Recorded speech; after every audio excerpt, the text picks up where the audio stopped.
अस्सलाम वालेकुम गाइस, कैसे हैं आप। उम्मीद करते हैं आप सब खैरियत से होंगे, खुश होंगे और हमारी दुआ है कि आप हमेशा खुश रहें, हंसते और मुस्कुराते रहें।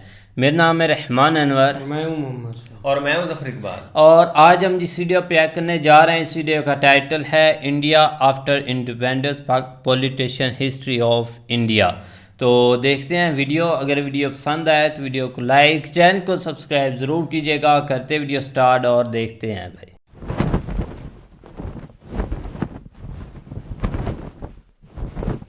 दोस्तों 1947 दुनिया की तारीख के हवाले से बहुत ही इंपॉर्टेंट साल है।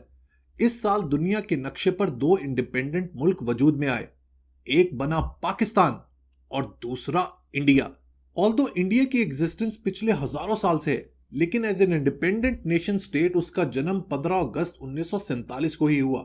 दोनों मुल्कों ने एक साथ अपने सफर का आगाज किया। पाकिस्तान मिलिट्री कू और जमहूरियत यानी डेमोक्रेसी के दरमियान जूझता रहा, जबकि दूसरी तरफ इंडिया दुनिया की सबसे बड़ी जमहूरियत बन गया। पाकिस्तान में 76 साल गुजरने के बाद भी स्टेबिलिटी ना आ सकी, जबकि दूसरी तरफ इंडिया इतने डाइवर्स लोग, कल्चर और लैंग्वेजेस के बावजूद अपने मुल्क को आहिस्ता आहिस्ता ग्रो करता चला गया। लेकिन ऐसा कैसे हुआ? इंडियंस ने वो क्या फैसले किए कि आज उनके मुल्क का प्राइम मिनिस्टर नरेंद्र मोदी दुनिया के सबसे पावरफुल मुल्क यूएसए में जाके कहता है कि हम दुनिया की तीसरी बड़ी इकोनॉमी बनने वाले हैं।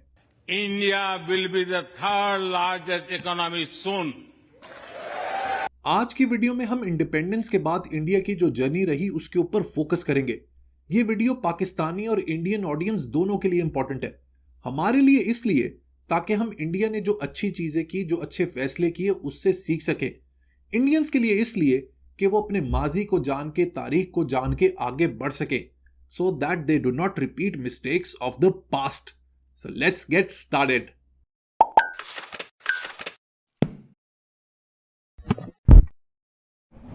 अपनी गपशप का आगाज तारीख से करते हैं। अब मैं आपको अपनी टाइम मशीन में बैठाऊंगा और ले जाऊंगा 18 सितंबर 1615 में।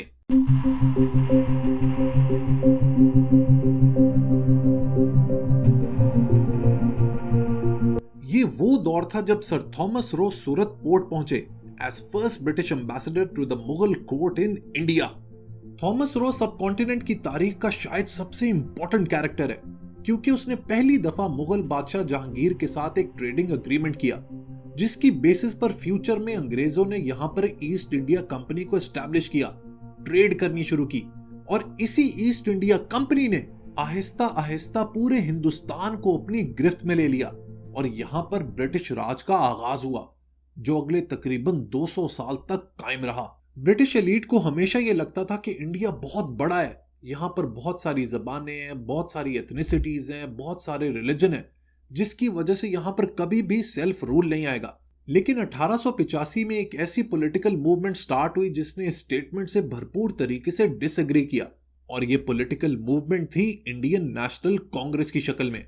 इंडियन नेशनल कांग्रेस का इस बात पर भरपूर ईमान था कि इंडिया एक इंडिपेंडेंट मुल्क बन सकता है, जहां पर हर नस्ल, हर जात, हर मजहब का शख्स पीसफुली यानी पुरअमन तरीके से रह सकता है। दूसरी तरफ 1906 में ऑल इंडिया मुस्लिम लीग का कयाम हुआ, जिसने इंडियन मुस्लिम्स के राइट्स के लिए काम करना शुरू किया। इसी दौर में सब कॉन्टिनेंट की हिस्ट्री के 2-3 कमाल के और चोटी के पॉलिटिकल लीडर्स इमर्ज हुए, जिसमें कायदे आजम मोहम्मद अली जिन्ना, महात्मा गांधी और नेहरू शामिल थे।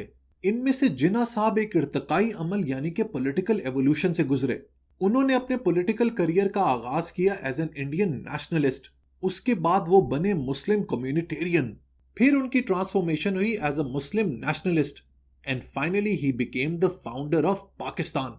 दूसरी तरफ गांधी जी इंडिया के स्पिरिचुअल फादर बने, जबकि जवाहरलाल नेहरू बने इंडिया के modern progressive political leader. For the longest time Congress एक इंडिपेंडेंट इंडिया की बात करती रही, जबकि 1940 के बाद मुस्लिम लीग ने पाकिस्तान के केस को बहुत ही स्ट्रांगली एडवोकेट करना शुरू कर दिया, लेकिन अंग्रेज डटा रहा। फाइनली सेकेंड वर्ल्ड वॉर के बाद ब्रिटिश ने अपनी पोजीशन को तब्दील किया और डिसाइड किया कि हिंदुस्तान के 2 टुकड़े होंगे, मुस्लिम मेजॉरिटी एरियाज बनेंगे पाकिस्तान और बाकी रीजन बनेगा इंडिपेंडेंट इंडिया। प्रिंसली स्टेट्स के पास ऑप्शन होगा कि या तो वो इंडिपेंडेंट रहें या फिर इंडिया और पाकिस्तान में शामिल हो जाएं। Eventually all of them joined either India और Pakistan except Kashmir. Kashmir became a major source of conflict between the two nations, जो आज तक कायम है। सो जनाब, हिंदुस्तान का बंटवारा तो हो गया, लेकिन इस दौरान मैसिव लेवल पर लोगों का मर्डर हुआ, औरतों का रेप हुआ, जलाओ घिराव हुआ और लाखों लोगों की बॉर्डर के दोनों तरफ मूवमेंट हुई। इस खून खराबे को देखते हुए गांधी जी ने अपने टिपिकल स्टाइल में नॉन वायलेंट प्रोटेस्ट करना स्टार्ट किया। He was the biggest supporter of Hindu Muslim unity. वो इंडिया को एक टॉलरेंट और प्लूरलिस्टिक मुल्क देखना चाहते थे। यही वजह है कि उन्होंने इंडियन मुस्लिम्स के लिए बहुत स्ट्रगल की, लेकिन कुछ हिंदू एक्सट्रीमिस्ट को उनकी ये स्ट्रगल बिल्कुल पसंद न आई और 30 जनवरी 1948 को पार्टीशन के सिर्फ 5 महीने के बाद नथुराम गोडसे ने पॉइंट ब्लैंक गांधी को गोली मार दी। रामाचंद्र गुहा अपनी किताब इंडिया आफ्टर गांधी में लिखते हैं कि इंडिया के पार्टीशन के 3 मेन प्लेयर्स थे, ब्रिटिश, इंडियन नेशनल कांग्रेस और इंडियन मुस्लिम पॉलिटिशियंस। इन तीनों की वजह से इतने मैसिव लेवल पर खून खराबा हुआ। सबसे पहले और सबसे बड़ी रिस्पॉन्सिबिलिटी तो ब्रिटिश की थी। Who had the final word? ये ब्रिटिश ही थे जिन्होंने हिंदुओं और मुसलमानों के दरमियान दूरियां और नफरतें पैदा की। You remember the famous slogan divide and rule. दूसरी रिस्पॉन्सिबिलिटी थी इंडियन नेशनल कांग्रेस की। जैसा कि मैंने आपको पहले बताया कि कायदे आजम मोहम्मद अली जिन्ना अपने पॉलिटिकल करियर के स्टार्ट में एक इंडियन नेशनलिस्ट थे। He was the biggest advocate of Hindu Muslim unity. यही वजह है कि वो और मुस्लिम लीग कांग्रेस पार्टी से रिक्वेस्ट करते रहे कि साथ मिलकर चलो, आपस में कोऑपरेशन पैदा करो, लेकिन कांग्रेस ने हर दफा इस रिक्वेस्ट को इग्नोर कर दिया। इसकी वजह यह है कि गांधी और कांग्रेस पार्टी को इस बात पर भरपूर कन्विक्शन था कि इंडिया के जो मुसलमान हैं वो हमेशा एक सेक्युलर और सोशलिस्ट पार्टी को सपोर्ट करेंगे rather than a party based on religion. लेकिन जब जिन्ना साहब को कांग्रेस पार्टी ने बार बार इग्नोर किया तो उन्होंने फाइनली इस बात को डिसाइड कर लिया कि वो एक अलहदा मुस्लिम रियासत बनाएंगे, और ये बात उन्होंने ओपनली डिक्लेयर की इन लाहौर रेजोल्यूशन इन मार्च 1940, जिसे लाहौर रेजोल्यूशन कहा गया। 1946 के प्रोविंशियल इलेक्शंस में मुस्लिम लीग ने भरपूर मेजॉरिटी हासिल की मुस्लिम सीट्स पर, एंड इट वाज इनएविटेबल कि पाकिस्तान अब बन के ही रहेगा, और इवेंचुअली ऐसा ही हुआ। This was the scene in Karachi at the meeting of the Constituent Assembly. Liaquat Ali Khan moved a resolution concerning the Pakistan national flag and handed one round. Later, accompanied by Lady Mountbatten, the Viceroy came to launch the Dominion of Pakistan. Next, the inauguration of Mr. Jinnah as Governor-General. He takes the oath of allegiance to King George VI as head of Pakistan. सो जनाब, 15 अगस्त 1947 के बाद तकरीबन 8 million यानी कि 80 lakh refugees India पहुंचे। Specially Punjab के partition की वजह से लाखों non Muslim refugees India settle होने के लिए पहुंचे। It was a colossal task to put their lives in order. इसी दौरान इंडियन गवर्नमेंट का जो सबसे बड़ा और बेहतरीन फैसला था वो था कॉन्स्टिट्यूशन यानी कि आइन को ड्राफ्ट करना। दिसंबर 1946 से दिसंबर 1949 तक 300 बेहतरीन लोग पूरे इंडिया से जमा हुए with single common goal, and that was to make the constitution. Indian constitution की वजह से वहां पर 2 बड़े इनकलाब हुए, एक था नेशनल और दूसरा सोशल। नेशनल रेवोल्यूशन ये था कि कॉन्स्टिट्यूशन ने इस बात को बिल्कुल वाजे कर दिया कि मुल्क में डेमोक्रेसी होगी, जमहूरियत होगी और लोगों को जीने की आजादी यानी कि लिबर्टी होगी। इंडियन कॉन्स्टिट्यूशन का सबसे बड़ा कमाल और इनकलाब है ही ये पॉइंट। इसी की वजह से आज तक वहां पर किसी भी मिलिट्री डिक्टेटर ने मिलिट्री कू करने की जरूरत नहीं की।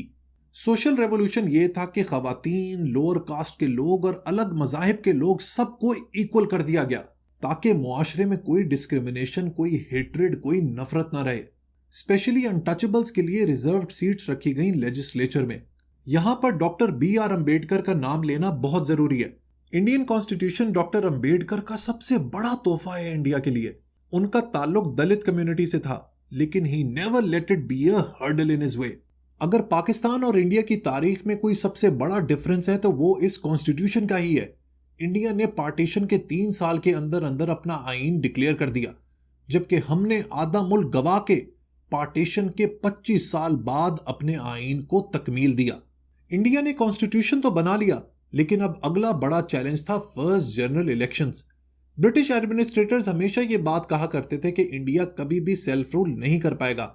इनफैक्ट उनकी ये प्रेडिक्शन थी कि आज़ादी के बाद यानी कि पार्टीशन के बाद इंडिया के बहुत टुकड़े हो जाएंगे, लेकिन 1952 के जनरल इलेक्शंस ने इन सब प्रेडिक्शंस को नल एंड वॉइड कर दिया। Elections went smoothly and democratically, and Congress won, and India officially became the world's largest democracy. Nehru के पीछे अब पूरा इंडिया खड़ा था और इसी सपोर्ट की बेसिस पर नेहरू और कांग्रेस पार्टी ने रेडिकल चेंजेस लानी शुरू की। इंडिया का जो पहला 5 ईयर प्लान था फ्रॉम 1951 टू 1956, उसमें मैसिव एग्रीकल्चरल रिफॉर्म्स की गईं। उसकी वजह यह थी कि इंडिया के जीडीपी का 60% एग्रीकल्चर से आता था। मैसिव डैम्स को कंस्ट्रक्ट किया गया, लैंड रिफॉर्म्स की गई ताकि जमीन की जस्ट डिस्ट्रीब्यूशन की जा सके। दूसरे 5 ईयर प्लान में गियर शिफ्ट किए गए from agricultural reforms to industrial expansion. Politicians और बिजनेसमैन के दरमियान इस बात पर एग्रीमेंट हुआ कि अगर इंडिया को मॉडर्नाइज करना है तो स्टेट को इंडस्ट्रियल डेवलपमेंट में बहुत की रोल प्ले करना पड़ेगा। एक सोशलिस्ट मॉडल तरतीब दिया गया जिसमें एनर्जी, आयरन और स्टील की इंडस्ट्रीज गवर्नमेंट ऑपरेट करती थी, जबकि दूसरी तरफ प्राइवेट सेक्टर ज्यादा फोकस करता था कंज्यूमर गुड्स पर। इन 5 ईयर प्लान्स का गोल था इंडिया को एक सेल्फ सफिशिएंट इकोनॉमी बनाना। 1951 से 56 तक GDP increase by 3.6% on average, और दूसरे 5 ईयर प्लान के दौरान it grew by 4.2%। GDP growth के साथ साथ इंडियन सोसाइटी भी मॉडर्न हो रही थी। खवातीन को पहली दफा ये राइट दिया गया कि वो अपने स्पाउस को, अपने पार्टनर को चूज कर सकें। प्रॉपर्टी के अंदर उनको राइट्स दिए गए। Untouchables were finally given positions in the main stream. Internationally 1960s में इंडिया को कुछ चैलेंजेस भी थे, स्पेशली चाइना को लेके। 1957 में तिब्बतन रेबल्स ने एक आर्म कैंपेन लॉन्च की अगेंस्ट चाइनीज गवर्नमेंट, और दलाई लमा जो उनके स्पिरिचुअल लीडर थे, ही फ्लेड टू इंडिया। इंडिया में उनकी मुलाकात नेहरू से हुई, जिसने चाइना को बहुत नाराज किया। वहीं नेहरू को यह इंफॉर्मेशन मिली कि चाइना छुप छुपा के जम्मू एंड कश्मीर के बॉर्डर पर रोड्स बना रहा है, जिससे इंडिया को यह खदशा होने लगा कि चाइना के टेरिटोरियल एम्बिशंस हैं। डिप्लोमेटिक टॉक्स तो हुई, बट दे फेल्ड, और इनिशियल बॉर्डर क्लैशेस स्टार्ट हुए इन अगस्त 1959।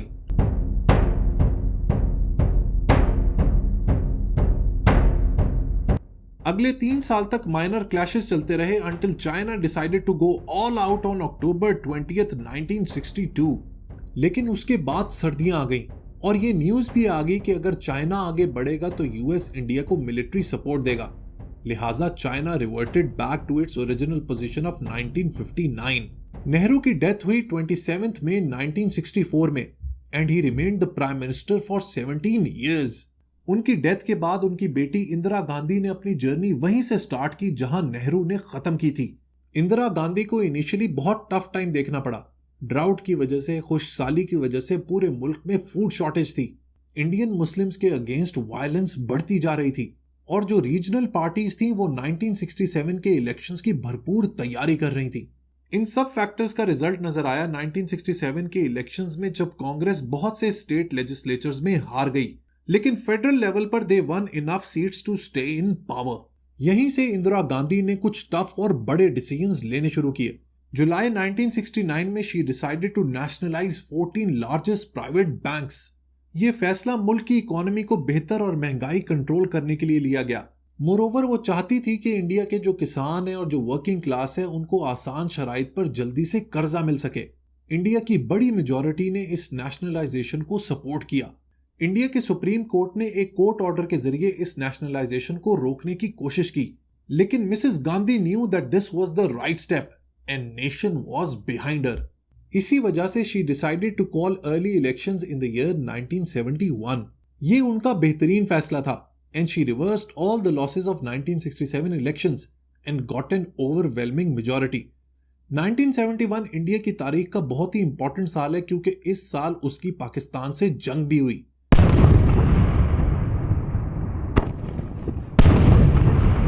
इस जंग की कहानी और कैसे ईस्ट पाकिस्तान बांग्लादेश बना, इसके ऊपर मैं एक डिटेल वीलॉग कर चुका हूं। आप मेरे वीडियो आर्काइव्स में जाके उसको जरूर देखिएगा। 1971 में इंदिरा गांधी वॉज री इलेक्टेड, लेकिन उनके इलेक्शन के फौरन बाद एक सोशलिस्ट लीडर ने उन पर इल्जाम लगाया कि इलेक्शन कैंपेन के दौरान उन्होंने लिमिट से ज्यादा खर्चा किया है। The matter went to the court and on 12 जून 1975 Allahabad high court ruled against her. इसी के साथ साथ उनकी गवर्नमेंट पर करप्शन के बड़े बड़े इल्जाम लगते रहे। सिचुएशन यहां तक आ गई कि उनकी पार्टी के अंदर, यानी कि कांग्रेस के अंदर, लोगों ने लॉबी करना शुरू कर दिया ताकि मिसेस गांधी को स्टेप डाउन करने पर मजबूर किया जाए। 25 जून 1975 को she declared a state of emergency, opposition leaders को जेल भेज दिया गया, सिविल लिबर्टीज को अबॉलिश कर दिया गया और प्रेस के फ्रीडम को कर्टेल कर दिया गया। ऐसा लगने लगा कि Indira Gandhi is going to become the first female dictator of the 20th century. बिल आखिर 17 महीने बाद she lifted emergency in the hope that she will win the elections. Mrs Gandhi के इस सो कॉल्ड ब्रीफ डिक्टेटरशिप ने एक बड़ा काम किया जो इंडिया की तारीख में पहले कभी नहीं हुआ था। पहली दफा इंडियन पॉलिटिक्स में एक तगड़ी ऑपोजिशन बनना शुरू हुई और इस फोर्स को उन्होंने जनता पार्टी का नाम दिया। 1977 के इलेक्शंस में Congress party was thrown out by the people of India and Janata party stepped in. लेकिन जनता पार्टी की ड्राइविंग फोर्स सिर्फ एक चीज थी, वो ये कि उन्होंने इंदिरा गांधी और कांग्रेस को पावर से हटाना था। That was the only force which tied them together. Power में आते ही इस कोalition में क्रैक्स पड़ने शुरू हो गए और ये पार्टी पाकिस्तान की पॉलिटिकल पार्टीज की तरह नेपोटिज्म, फेवरेटिज्म और करप्शन के चुंगल में फंस गई। इसी दौरान कास्ट की बेसिस पर इंडिया में वायलेंस शुरू हो गई, स्पेशली बिहार के एरिया में। एक इवेंट ऐसा था जिसने सबको हिला के रख दिया। 9 अनटचेबल्स को एक अपर कास्ट मॉब ने जिंदा जला दिया। ये इवेंट इतना हॉरिबल था कि इंदिरा गांधी जो रिटायरमेंट का सोच रही थी, she sprung back into action और Aahista Aahista she started gaining ground. Finally she came back into power in the year 1980 after winning the elections. लेकिन उनके इस टेन्योर का आगाज हुआ कुछ पर्सनल और पॉलिटिकल ट्रेजेडीज के साथ। सबसे पहले तो जून 1980 में उनके बेटे संजय गांधी की डेथ हुई इन एन एयरप्लेन एक्सीडेंट। दूसरी तरफ पंजाब में सिख सेपरेटिस्ट मूवमेंट आजादी और ऑटोनॉमी की डिमांड कर रहे थे। इसी दौरान इस सिख एक्सट्रीमिस्ट ग्रुप के एक लीडर जरनैल भिंद्रनवाले ने अमृतसर के गोल्डन टेम्पल में अपने पैरामिलिट्री को रिसाइड कर लिया।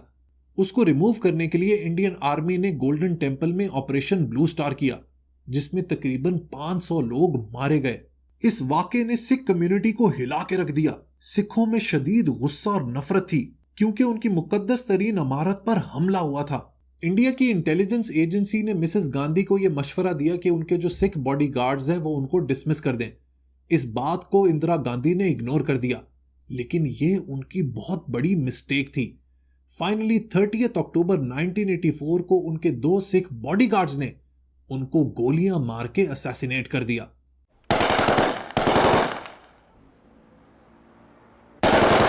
इस वाकये के बाद सिखों के खिलाफ भी वायलेंस हुआ एंड फाइनली राजीव गांधी जो इंदिरा गांधी के बेटे थे, he stepped in as the prime minister. Rajiv Gandhi ने इस वायलेंस को कम करने के लिए सिखों की बहुत सी डिमांड्स को मान लिया, लेकिन इसी दौर में बाबरी मस्जिद के इशू पर हिंदू और मुसलमानों में टेंशन्स बढ़ रही थीं।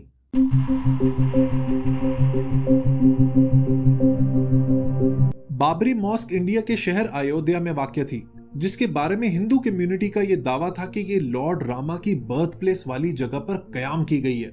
इनिशियली हिंदुओं को साल में सिर्फ एक दिन वहां पर जाने की इजाजत थी, लेकिन राइट विंग हिंदू नेशनलिस्ट ने गवर्नमेंट पर प्रेशर दिया कि इस साइट को पिलग्रिम्स के लिए पूरे साल खोला जाए। इस डिमांड को राजीव गांधी ने एक्सेप्ट कर लिया। यहीं से इंडिया में हिंदू नेशनलिज्म बढ़ना शुरू हो गया, जिसका नतीजा 1992 यानी कि 1992 में बाबरी मस्जिद की डेमोलिशन की शक्ल में सामने आया। 1980 की दिहाई में इंडिया में रिलीजियस आइडेंटिटी को लेकर बहुत सी चेंजेस आई। इसके अलावा इकोनॉमी को भी लिबरलाइज किया गया। मिडिल क्लास के लिए पॉलिसीज बनाई गई। गवर्नमेंट ने अपने कंट्रोल को थोड़ा हल्का किया, टैक्सेस को रिड्यूस किया ताकि मिडिल क्लास ऊपर आ सके। लेकिन इंडिया के जो रूरल मैसेज थे, जो गांव में बसते थे, उनको इन पॉलिसीज का कोई फायदा नहीं हुआ। 1985 से 1987 के दौरान शदीद खुश्क साली हुई, जिसकी वजह से 20 करोड़ इंडियंस को फूड स्केर्सिटी का सामना हुआ। 89 और 91 के इलेक्शंस में कांग्रेस वन, लेकिन अब तक कांग्रेस की पावर टूट चुकी थी और उसको बहुत सी पार्टीज के साथ कोलिशन बना के गवर्नमेंट बनानी पड़ती थी। इंडियन पॉलिटिकल लैंडस्केप अब 2 पार्टी सिस्टम बन चुका था। एक तरफ थी इंडियन नेशनल कांग्रेस और दूसरी तरफ भारतीय जनता पार्टी। यही 2 पार्टीज पिछले 30 साल से पावर में है। अर्ली 90s में इंडिया ने एक बहुत बड़ा फैसला किया। उसने अपनी क्लोज्ड इकोनॉमी को दुनिया के लिए खोल दिया, अपने ह्यूमन रिसोर्स को एक्सपोर्ट करना शुरू कर दिया। इंडिया के इंजीनियर्स ने दुनिया की टॉप आईटी कंपनीज में काम करना शुरू कर दिया। वहां पर फॉरेन डायरेक्ट इन्वेस्टमेंट होनी शुरू हो गई और इकोनॉमी आहिस्ता आहिस्ता ग्रो करती चली गई। 2002 में इंडिया की जो स्टेट है गुजरात, वहां पर हिंदू मुस्लिम राइट्स हुए। उस जमाने में नरेंद्र मोदी गुजरात के चीफ मिनिस्टर थे। ऑल्दो गुजरात की इकोनॉमी टॉप परफॉर्मिंग थी, लेकिन ये दाग बहुत अरसे तक नरेंद्र मोदी के साथ जुड़ा रहा। इवेंचुअली यही मोदी 2014 में पावर में आए and since then he has led the Indian progress. मैंने कुछ महीने पहले नरेंद्र मोदी पर एक वीडियो बनाई थी जिसमें मैंने बताया था कि किस तरीके से उसने सिंगल हैंडेडली इंडिया की प्रोग्रेस को लीड किया है। लेकिन दोस्तों, इसमें एक और बहुत इंपॉर्टेंट चीज है और वो है जवाहरलाल नेहरू का रोल। उन्होंने इंडिया की प्रोग्रेस की बुनियादें 50 साल पहले ही रख दी थी। उन्होंने बड़ी यूनिवर्सिटीज बनाई, इंग्लिश को लैंग्वेज ऑफ इंस्ट्रक्शन बनाया ताकि यही इंग्लिश स्पीकिंग इंडियंस पूरी दुनिया में जाके काम कर सकें और अपने काम का लोहा मनवा सकें। ऑल्दो इंडिया में आज भी तकरीबन 300 मिलियन यानी कि 30 करोड़ गरीब लोग हैं, लेकिन इंडिया के पॉलिटिशियंस ने मिलकर अपनी मिडिल क्लास को उठा दिया है। यही वजह है कि आज इंडिया दुनिया की 5वीं बड़ी इकोनॉमी बन गई है and it continues to grow. Video के आखिर में some of the lessons that Pakistan needs to learn from India are as follows. सबसे पहले तो अपनी डेमोक्रेसी को, अपनी जमहूरियत को तगड़ा करना है। मुल्क के कॉन्स्टिट्यूशन के हिसाब से मुल्क को चलाना है। मिलिट्री की इन्वॉल्वमेंट पॉलिटिक्स में बंद करनी है। रूल ऑफ लॉ को फॉलो करना है। इकोनॉमी को लिबरलाइज करना है। लोगों की एजुकेशन पर, उनके प्रोग्रेसिव माइंडसेट पर, उनकी रैशनैलिटी ऑफ थॉट पर बहुत काम करना है। अंग्रेजी को बहुत ही एग्रेसिवली प्रमोट करना है। अब वो बस मिस हो गई है जब हमने अपनी जबान में तरक्की करनी थी। It's not possible any more. लिहाजा हर बच्चे को अंग्रेजी सिखाएं। हमने रूल ऑफ लॉ को प्रमोट करना है और जुडिशरी को तगड़ा करना है एंड मोस्ट इंपॉर्टेंटली अपने मुल्क के लोगों पर इन्वेस्ट करना है। आखिर में मेरा मैसेज यह है कि Pakistan and India need to learn to coexist peacefully. इसी में हम दोनों मुल्कों की भलाई है। लेट्स हाँ जी, इस तो बिल्कुल भाई एक बहुत अच्छी हिस्ट्री बता रहे हैं, क्योंकि यहाँ पर भाई की जितनी भी वीडियोस देखी हैं ना भाई काफ़ी अच्छा बताते हैं। लेकिन ये कि अगर देखा जाए तो एक हिस्ट्री को लेकर चीज़ें देखी जाएं तो देख ले कि 1500 से लेकर आगे वो चीज़ें बता रहे हैं और 200 साल भाई ये सुनकर ना एक बार बंदा हिल जाता है। लेकिन उन चीज़ों को देख लो कि कैसे एक बदला गया और आज एक शाइनिंग इंडिया बनाया गया कि जो कि भाई पूरी दुनिया पर एक हर न्यूज़ में अब इंडिया ही इंडिया होता है भाई। और लास्ट देख ले कि जिधर भी एक बार नज़र जाती है उनका भाई अब ख्याल जितने भी मीडिया है उनका भाई इंडिया की तरफ होता है, क्योंकि इतने इधर चीज़ें एक्टिविटी की जा रही हैं, इंडिया को आगे लेकर आया जा रहा है, इतने अच्छे स्टेप लिए जा रहे हैं। यही चीज़ें आप देख ले और हम तब से भाई एक अलहदा होकर भी ना वहीं के वहीं हैं, बस लोग आगे जाते हैं हम पीछे जाते हैं। ये हमारा भी अलहदा तो ठीक है, एक दोनों मुल्क बन गया, लेकिन एक जो एक इंडिया है ना उनके लोग एक हर चीज़ समझने लाके पड़े थे। वो अपने मुल्क को मुल्क समझते थे। लेकिन आपको कुछ ऐसे एक मतलब के शाहूकार मिल गए जिन्होंने मतलब के सब कुछ कर भी लिया, फिर भी आपने उनको हीरो माना। उनके पीछे एक ट्रक की बत्ती की तरह उनके पीछे लगे रह के जो सब कुछ है यही है, इनके बगैर दुनिया ही अधूरी है। एक ना तो सूरज चढ़ता है और ना ही गरूब होता है। लेकिन वो अब के दौर में वो सब चीज़ें फेक निकली, आपके सब दावे, आपकी सब चीज़ें। लेकिन आज पछतावे के अलावा आपके पास कुछ भी नहीं रह गया, चाहे जो भी आपका है। हमारे पास क्या आना है भाई, देख ले कि वो चीज़ें कैसे उन्होंने बदली है। एक बार हिस्ट्री को देखे ना भाई, हिस्ट्री उन्होंने अपनी जो डार्क थी उसको भाई कैसे बदला है कि और बताया ये चीज़ें करनी चाहिए। बस भाई क्या बोले। बिल्कुल ऐसे ही आप देखो ना कि जितना चैलेंज इंडिया के लिए था ना कि मतलब चीज़ों को मैनेज करना, क्योंकि वहाँ पे बहुत ज़्यादा कल्चर थे, बहुत ज़्यादा लैंग्वेज, वो डिफरेंट टाइप्स के जो है ना वो लोग थे और उनको जो है ना वो इकट्ठे करना ये एक बहुत बड़ा चैलेंज था। हम तो कुछ भी नहीं थे, एक छोटी सी जो है ना वो स्टेट बन गई थी और इनके लिए जो हालांकि चीज़ों को मैनेज करना बहुत ज़्यादा आसान था बजाय इसके कि इंडिया के। लेकिन आज़ादी के बाद या जैसे अलहदा हुए उसके बाद जो है ना वो कोई भी कंट्री है जिसकी आप देख लें जो मतलब जिन्होंने आज़ादी हासिल की है उन्होंने मतलब साथ ही जो है ना अपनी रिफॉर्म्स शुरू कर दी हैं अपने मुल्क के लिए, अपने लोगों के लिए।